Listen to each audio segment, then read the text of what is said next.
Pinalaso na ni Emma yung utak mo! Pati ikaw, nagkakasungay ka na rin! Kinakampihan mo pa yung Emang yun, ha?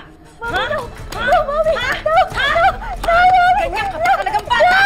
Wala kang utak talaga!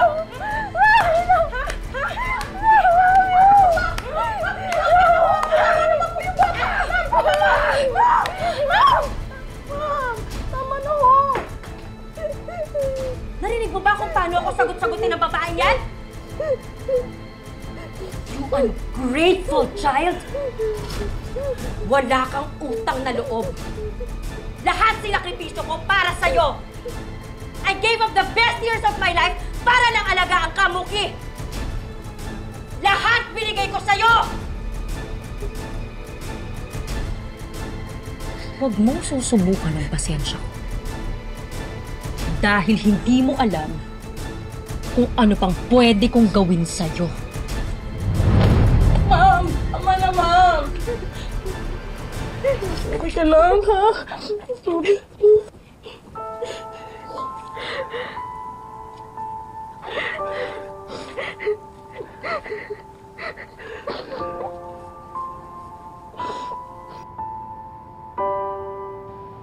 Si Elsa at saka si Eva.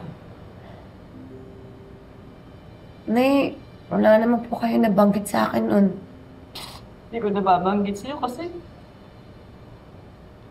pakiramdam ko pag sama-sama akong ina. Wala akong kwentang babae, anak. Nay, hindi po yan totoo. Hindi totoo yan. Hindi po kayo perpekto. Pero nataguyod at napalaki niyo po ako ng tama. At hindi ko po kayo ginajudge. Kung ano ba po yung nagawa niyo, alam ko may dahilan kayo kung bakit niyo po yung nagawa. At naiintindihan ko po yun.